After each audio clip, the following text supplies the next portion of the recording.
Hi viewers, இன்றைக்கி நம்ம breakfast சீரீஸில் பன்னீர் பராத்தா பைட்ஸ் எப்படி பண்ணுறதுன்னு பார்க்கலாம்.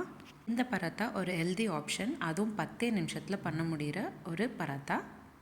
பசங்க லஞ்ச் பாக்ஸ்க்கும் நீங்கள் இதை கட்டித்தரலாம் தாராளமாக. வாங்க பார்க்கலாம் எப்படி செய்கிறதுன்னு. முதல்ல ஒரு பேனில் 20 ml எண்ணெய் சேர்த்துக்கோங்க. கூடவே பொடிசாக கட் பண்ணிக்கிட்ட ஒரு பெரிய வெங்காயம் சேர்த்துக்கோங்க.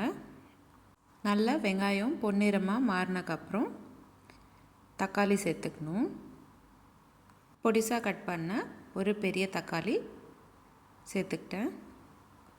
நல்லா ஒரு 2 நிமிஷம் போல் வதக்கிக்கோங்க.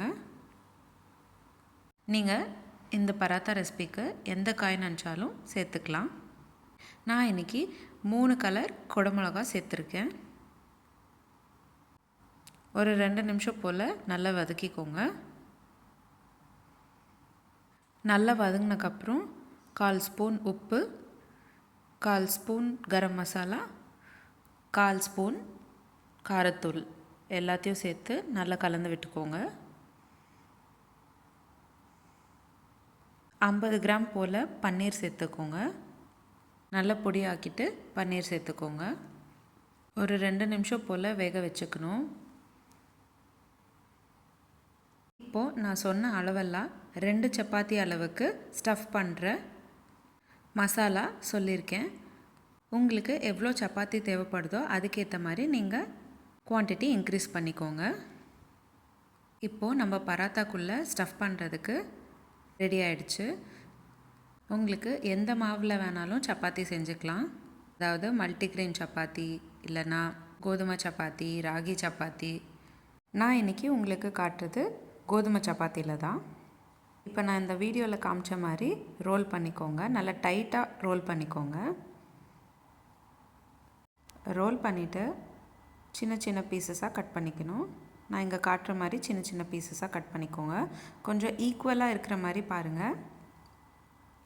ஸ்டஃப் வெளியில் வராத மாதிரி பொறுமையாக கட் பண்ணுங்கள். கட் பண்ண எல்லாத்தையும் நம்ம ப்ரெஸ் பண்ணிக்கணும். இப்போ நான் இந்த வீடியோவில் காட்டுற மாதிரி மெதுவாக ப்ரெஸ் பண்ணிக்கணும்.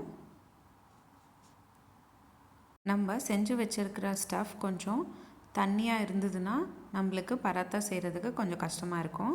அதனால நீங்கள் அந்த ஸ்டஃப் நல்லா திக்காக இருக்கிற மாதிரி பார்த்துக்கோங்க. இப்போ இந்த வீடியோவில் பண்ண மாதிரி பராத்தா செஞ்சுக்கணும். செஞ்சு வச்சுருக்கிற பராத்தாஸ் எல்லாத்தையும் தோசைக்கல்லில் போட்டு 2 பக்கமும் நல்லா வேகிற மாதிரி திருப்பிக்கோங்க.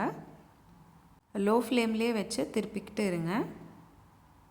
கோல்டன் ப்ரௌன் கலராக மாறினக்கப்புறம் நீங்கள் பிளேட்டுக்கு மாற்றிக்கலாம்.